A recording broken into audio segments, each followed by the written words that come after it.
तो भाई अभी मेरे पीछे जो गोवा का जो अंधेरा है उसको तो इग्नोर करो, लेकिन ये वीडियो देखने के बाद तुम्हारी रीडिंग कम्प्रहेंशन में जो उजाला होने वाला है उस पर ज़्यादा फोकस करते हैं। अभी मेरे पास बहुत सारे कमेंट है कि भाई रीडिंग कम्प्रहेंशन कैसे करें, रीडिंग में बहुत दिक्कत आ रही है, कुछ समझ नहीं आ रहा, कुछ मीनिंग नहीं पता चल रहा है कि जो ऑथर है वो कहना क्या चाह रहा है।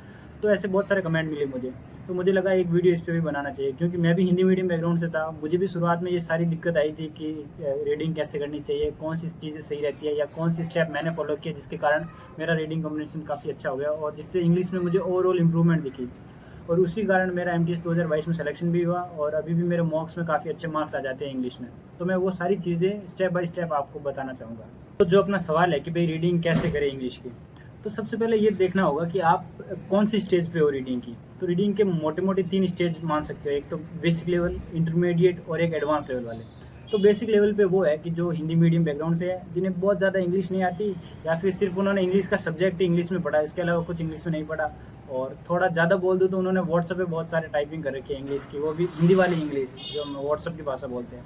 इससे ज़्यादा उनका इंग्लिश से ज़्यादा लेना देना नहीं है। हाँ, थोड़ी थोड़ी चीज़ें समझ आ जाती है, पर उतने ढंग से समझ नहीं आती। तो वो है बेसिक लेवल पे। एक आता है इंटरमीडिएट। इंटरमीडिएट वो होता है कि वो इंग्लिश अच्छे से समझ लेते हैं, जैसे अगर कोई किसी ने कोई न्यूज़पेपर दिया तो न्यूज़पेपर आराम से पढ़ लेते हैं पूरा, लेकिन जो एडिटोरियल वगैरह वाले पार्ट है या जो ऐसा पार्ट है जो बहुत ज़्यादा इंटरेस्टिंग नहीं है, वो चीज़ें उन्हें समझ नहीं आती, तो वो इंटरमीडिएट लेवल पे आ सकते हैं। और एडवांस लेवल पे वो है कि जो अच्छे से पढ़ लेते हैं, एडिटोरियल वेडिटोरियल सब सीबीएसई या फिर बढ़िया बढ़िया स्कूलों से उन्होंने अपनी स्कूलिंग कर रखी है, बढ़िया कॉलेजेस से कर रखी है, तो वो होते हैं एडवांस लेवल पे। तो भाई अगर एडवांस लेवल पे हो तो अभी वीडियो छोड़ के चले जाओ। तो वीडियो छोड़ने से पहले कमेंट करके बता देना कि भाई उस लेवल पे कैसे पहुँचे। हम बात करते हैं हमारे बेसिक और इंटरमीडिएट लेवल की। शुरुआत करते हैं बेसिक से। अगर आप बिल्कुल बेसिक पे हो कि भाई आपको इंग्लिश का ज़्यादा आइडिया नहीं है, तो मेरा हर वीडियो में यही सजेशन रहा है सीधे सीधे, भाई अगर बेसिक लेवल पे हो, मतलब थोड़ी बहुत इंग्लिश आती है, तो आप नॉवेल से स्टार्ट करो। कोई भी नॉवेल खरीद लो ढंग का। जैसे अगर मुझे पूछोगे तो मैं आपको रिकमेंड करूँगा बिल्कुल चेतन भगत की नॉवेल, क्योंकि मैंने भी वहीं से स्टार्ट किए और वहाँ से धीरे धीरे नॉवेल वगैरह में इंटरेस्ट हुआ और उसके बाद 10-15 नॉवेल मैंने ऐसे ही पढ़ लिए। फिर मैंने न्यूज़पेपर पकड़ा और फिर न्यूज़पेपर भी समझ में आने लगा, और उसके बाद एडिटोरियल वगैरह धीरे धीरे सारी चीज़ें हो जाती है। तो फिर सवाल आता है कि भाई चलो नॉवेल तो आपने बता दिया कि कौन सा नॉवेल है, अब इस नॉवेल को कैसे करें, इसकी स्पेलिंग वगैरह लिखे कि नहीं लिखे, रोज़ का कितना घंटा देना चाहिए ताकि हमारी इंग्लिश इंप्रूव हो, वगैरह वगैरह हज़ारों सवाल होते हैं। तो इन सभी को हम एक एक स्टेप में धीरे धीरे करके कंप्लीट करते हैं। तो सबसे पहले जैसे मैंने नॉवेल बताया, नॉवेल आपको चेतन भगत का ले लो। अगर मैं नॉवेल का नाम बताऊं तो एक दो नॉवेल रिकमेंड करूँगा। अगर आप दो दोस्त हो तो दोनों अलग अलग ले सकते हो, ताकि इसका ख़त्म हो जाए तो फिर वो उसका नॉवेल पढ़ लेगा और आप उसका नॉवेल पढ़ लोगे। पहली नॉवेल का नाम है a girl in room number 105 by Chetan Bhagat, और दूसरी नॉवेल का नाम है एन अरेंज्ड मर्डर। ये दोनों नॉवेल मैं इसलिए रिकमेंड कर रहा हूँ क्योंकि ये दोनों नॉवेल एक दूसरे से लिंक है, मतलब जो एक कैरेक्टर है मैन, वो इस नॉवेल में भी है और उस नॉवेल में भी है। जो पहले नॉवेल है गर्ल इन रूम नंबर 105, उस नॉवेल को कंप्लीट करने के बाद उससे आगे की स्टोरी है जिसमें जो मेन कैरेक्टर है वो सेम है, बाकी सारे कैरेक्टर चेंज है। तो मोटा मोटा इसकी स्टोरी के बारे में मैं बता देता हूँ। ये ऐसा होता है कि एक लड़का होता है, शायद अभी मुझे याद, नाम केशव है। वो एक लड़की से प्यार करता है जिसका नाम ज़ारा है, लेकिन वो 4 साल से उनका ब्रेकअप हो रखा है। फिर एक दिन अचानक से उसका मैसेज आता है कि मेरा बर्थडे है और तुमने मुझे इस बर्थडे पे विश नहीं किया। जो केशव है वो नशे में होता है, तो उसे लगता है यार ये ऐसा ही कोई फर्जी मैसेज है, लेकिन जब वो बार बार पढ़ता है तो उसे लगता है यार ये मैसेज तो सही है। फिर वो जाता है, दोनों आईआईटीएन रहते हैं, वो आईआईटी में पीएचडी कर रही होती है और जो केशव है वो आईआईटी कंप्लीट करके वो कहीं अपनी कोचिंग में पढ़ा रहा होता है।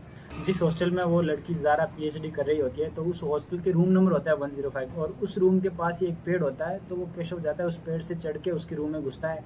फिर पता चलता है कि जो उसका तो उसके आने से पहले ही मर्डर हो रखा है और उसकी पूरी पूरी बॉडी ठंडी पड़ रखी थी। यहाँ से स्टोरी की शुरुआत होती है। फिर स्टोरी में बहुत ज़्यादा अप एंड डाउन आते हैं। जैसे एक इंस्पेक्टर होता है, इंस्पेक्टर राणा करके, वो इन्वेस्टिगेट करता है। केशव को पता चलता है कि यहाँ नहीं, इसने मर्डर नहीं किया। फिर जो वॉचमैन होता है उस पर शक करते हैं, फिर प्रोफेसर पे शक करते हैं। फिर उनकी इन दोनों की पूरी हिस्ट्री बताई जाती है, केशव और ज़ारा की, कि भाई इससे पहले उनके साथ क्या किया हुआ है। जो ज़ारा का भाई है वो एक टेररिस्ट था। वो सारी चीज़ें आपको उस नॉवल में मिल जाएगी। तो वहाँ से आपको स्टार्ट करना है।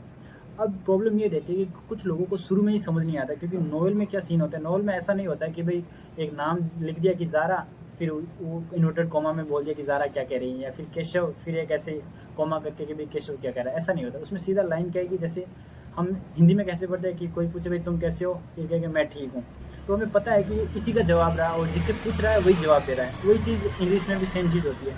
तो इसके लिए आपको एक ओवरव्यू होना चाहिए कि भाई यहाँ चीज़ें हो कैसी रही है। लेकिन इसके लिए पूरी की पूरी नॉवल हिंदी में सुनने की ज़रूरत नहीं है। अगर पूरी की पूरी नॉवल हिंदी में सुन लोगे तो पूरा इंटरेस्ट खत्म हो जाएगा और वो नॉवल पढ़ने का मन ही नहीं करेगा तुम्हारा। इससे अच्छा यूट्यूब पे जाओ, यूट्यूब पे जाके बहुत लोगों ने इनकी पूरी की पूरी नॉवल हिंदी में डाल रखी है, लेकिन तुम 1 या 2 चैप्टर ही उस नॉवल के हिंदी में सुनो पहले, फिर वो चैप्टर पढ़ो, फिर एक और चैप्टर सुनो, फिर वो चैप्टर पढ़ो, फिर धीरे धीरे ऐसा करो कि हिंदी वाले को छोड़ दो और इंग्लिश वाले को पूरा का पूरा पकड़ लो और धीरे धीरे धीरे करके ख़त्म कर दो। क्योंकि इससे क्या होगा ना, तुम्हें एक स्टोरी का एक पता चल जाएगा कि भाई ये स्टोरी किस तरफ जा रही है, इसमें कौन कौन से एंगल बीच में आ रहे हैं। फिर धीरे धीरे करते इस पूरी नॉवल को ख़त्म कर दो। और फिर अगली बात आती है जैसे स्पेलिंग लिखे कि नहीं लिखे। जैसे कुछ वर्ड होंगे जो तुम्हें उस नॉवल में मिलेंगे, वो तुम्हें लिखने हैं, वो तुम डिसाइड कर दो कि रोज़ के 10 लिखोगे, 15 लिखोगे, 20 लिखोगे, तुम अपने हिसाब से डिसाइड कर दो। जैसे मेरा मानना है कि रोज़ के 10 ही लिखो, हो सकता है उसमें आपको 50 मिले जो आपको नहीं आ रहे, लेकिन लिखो उनमें से अच्छे 10 से 15, बाकी के सीधे गूगल करके मीनिंग देख लो, अच्छा इसका मीनिंग ये होता है। तो जब उस मीनिंग को उस नॉवल के सेंटेंस के अंदर घुसाओगे ना, तो बिल्कुल समझ आ जाएगा कि भाई ये सेंटेंस क्या कहने की कोशिश कर रहा है। ऐसा करते करते तुम्हारी जो वोकैब है वो भी इम्प्रूवमेंट होगी और जो ओवरऑल इंग्लिश है वो भी इम्प्रूव होगी। जैसे अभी मुझे याद है उसमें एक वर्ड आया था अलीबी, ALIBI, वो मैंने पहली बार सुना था यार अलीबी क्या होता है। वो उसके बाद मेरे काफ़ी मॉक में भी आया। तो उसमें ऐसा होता है कि अलीबी वो आदमी होता है जिस पे कम शक होता है कि भाई इसने तो ये चीज़ पक्का ही नहीं की होगी। मतलब अगर किसी का मर्डर हो जाता है और उसी टाइम पे जिस आदमी पे शक कर रहे हैं वो उसका जो पता चलता है कि वो आदमी कहीं और दूसरी जगह पे है, तो वो उसका परफेक्ट अलीबी हो गया। मतलब मोटा मोटा मैं ये समझाने की कोशिश कर रहा हूँ कि ऐसे ऐसे वर्ड आएंगे जो एक बार तुम नॉवल में पढ़ लोगे, तुम्हें वापस पढ़ने की भी ज़रूरत नहीं पड़ेगी, क्योंकि तुमने नॉवल में पढ़ा है, तुमने उस पूरी स्टोरी को महसूस किया है कि भाई अलीबी का मतलब क्या होता है। तो ऐसा करते करते तुम्हें धीरे धीरे नॉवल ख़त्म करनी हो। जो 10 से 15 जो स्पेलिंग मीनिंग पढ़ रहे हो ना, उनको भी लिख लो और उन्हें बार बार रिवाइज करते रहो। फिर क्या होगा, जैसे एक नॉवल ख़त्म करोगे तो तुम्हारे पास 200 से 300 जो होगी वो वोकैब होगी। तो जो नेक्स्ट नॉवल पढ़ोगे ना, तो पता चलेगा उन 200 से 300 वोकैब में से 30 से 40 वोकैब वो वापस रिपीट हो रही है। तो तुम्हें और मज़ा आएगा कि यार जो मैं चीज़ कर रहा हूँ उस पर मुझे धीरे धीरे इम्प्रूवमेंट दिख रही है। तो ऐसा करना है, मतलब स्टार्टिंग फेज़ ये सबसे बढ़िया रहता है। और जब आपका ये पहला नॉवल ख़त्म हो जाए तो उस पर दूसरे नॉवल पे आ सकते हैं, अरेंज मर्डर वाले पे। ऐसे करते करते धीरे धीरे आपको लगभग 8 से 10 नॉवल ख़त्म कर देने हैं। अब जैसे शुरू में आपको लगेगा यार 8 से 10 नॉवल तो बहुत बड़ी चीज़ होगी, इतने कैसे ख़त्म कर देंगे। अरे जब नॉवल में इंटरेस्ट बनेगा ना, तो ऐसे भी है कि लोग हफ्ते में 2 नॉवल भी ख़त्म कर लेते हैं। ऐसे करते करते मतलब धीरे धीरे ख़त्म हो जाएंगे, उसमें कोई टेंशन लेने की बात नहीं है। और जैसे कि मैंने बताया कि अपने अगर 3-4 दोस्त हैं तो चारों अलग अलग नॉवल खरीद लो, फिर एक दूसरे के साथ चेंज करते रहो, जिससे पैसे भी कम लगेंगे और तुम्हारे पास एक अच्छे नॉवल भी हो जाएंगे। फिर हाँ, प्राइस की अगर कोई बात करें तो जैसे मैंने 2022 के टाइम पे लिए थे ये नॉवल, तब शायद 130 रुपये का था एक, अब पता नहीं कितने का है। तो अगर 130 अफोर्ड कर सकते हो, और ऑफकोर्स अफोर्ड कर ही सकते हो, इसमें कोई बहुत ज़्यादा पैसे नहीं है 130, तो वहाँ से ले सकते हो आप ऑनलाइन। या फिर अगर गूगल वगैरह पे हाथ पाँव मारोगे तो आपको बहुत इनकी PDF भी मिल जाएगी, वहाँ से भी पढ़ सकते हो। लेकिन मैं पर्सनली रिकमेंड नहीं करूँगा PDF वगैरह, क्योंकि PDF में पढ़ने से वो मज़ा नहीं आता जो आपको एक्चुअल बुक पढ़ने से आएगा। एक और चीज़ की कुछ लोग कहते हैं कि हमें फॉरेन ऑथर की नॉवल पढ़नी चाहिए जिससे इंग्लिश इंप्रूव होती है। मैं पर्सनली ये चीज़ रिकमेंड नहीं करता, क्योंकि जो फॉरेन ऑथर की इंग्लिश है ना, एक तो फॉरेन ऑथर जाएगा US के किसी ऑथर की इंग्लिश पढ़ोगे तो वो इंग्लिश थोड़ी सी अलग है। और अगर इंग्लिश अलग ना भी रहे तो उसके कैरेक्टर वगैरह के नाम अलग है। जैसे तुम जॉर्ज, लियो, मेलिना, इस नाम से ज़्यादा रिलेट करोगे, ज़ारा, केशव, सुरेश, इन नामों से ज़्यादा रिलेट करोगे। जैसे उनकी अगर कोई सिटी है हडसन या फिर कोई और मैक्सिको, इनसे ज़्यादा रिलेट करोगे सूरत, अहमदाबाद, गुजरात, मतलब जो अपनी जो सिटी है उनसे ज़्यादा रिलेट करोगे और स्टोरी थोड़ी और ऐसा लगेगा कि भाई हाँ कोई हमसे बात कर रहा है, ऐसी स्टोरी महसूस होगी तुम्हें। तो जब ये बेसिक लेवल पार हो जाए और इस पर अच्छी सी कमांड हो जाए आपकी, तो आपको बेसिक से लेके फिर इंटरमीडिएट लेवल पे स्विच कर जाना है, जो है न्यूज़पेपर वाला। इस चीज़ को लेके भी काफ़ी डाउट रहते हैं कि यार न्यूज़पेपर कौन सा पढ़े, कैसे पढ़े, उसमें भी न्यूज़पेपर का कौन सा पार्ट पढ़े, उनकी स्पेलिंग लिखे या नहीं लिखे, उनकी वोकैब लिखे या नहीं लिखे। तो इन सब चीज़ों से भी बात करते हैं। तो सबसे पहले कि कौन सा पढ़े, जैसे इंडिया में अपने 2-3 न्यूज़पेपर है जो इंग्लिश में अच्छा है। एक तो द हिंदू, इंडियन एक्सप्रेस और टाइम्स ऑफ इंडिया, जिसमें द हिंदू की इंग्लिश काफ़ी अच्छी होती है। लेकिन मेरे हिसाब से तुम तीनों में से कोई भी पढ़ सकते हो, द हिंदू पढ़ो, इंडियन एक्सप्रेस पढ़ो या टाइम्स ऑफ इंडिया पढ़ो, जो भी अवेलेबल है तुम्हारे यहाँ पे वहाँ से पढ़ सकते हो। इसमें क्या करना है, तो सबसे पहले जब नए नए इंटरमीडिएट लेवल पे आए हो तो सबसे पहले तो वो चीज़ पढ़नी है जो तुम्हें सबसे ज़्यादा इंटरेस्टिंग लगती है। जैसे किसी का अगर पॉलिटिक्स में इंटरेस्ट है तो पॉलिटिक्स से रिलेटेड जो भी न्यूज़ आती है पेपर में वो पढ़ लो। किसी को स्पोर्ट्स में अच्छा लगता है तो स्पोर्ट्स से रिलेटेड पढ़ लो।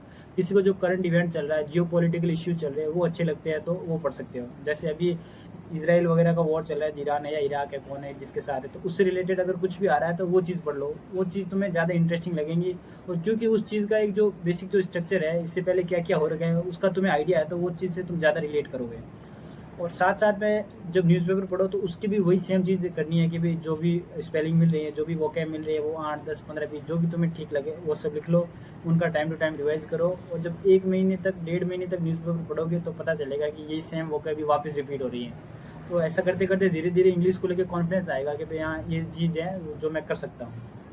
और अगर कुछ लोग ऐसे भी है जो गांव वगैरह में है जहाँ पे इंग्लिश का न्यूज़पेपर नहीं आ पाता, तो क्योंकि आज हमारे पास इंटरनेट है, तो इंटरनेट पे भी कुछ साइटें होती है जहाँ पे ये न्यूज़पेपर फ्री में, कुछ पेड होती है और कुछ फ्री होती है। इंटरनेट पे अगर हाथ पाँव मारोगे गूगल वगैरह पे तो तुम्हें ये जो न्यूज़पेपर है वो फ्री में भी मिल जाएंगे, इनकी PDF मिल जाएगी।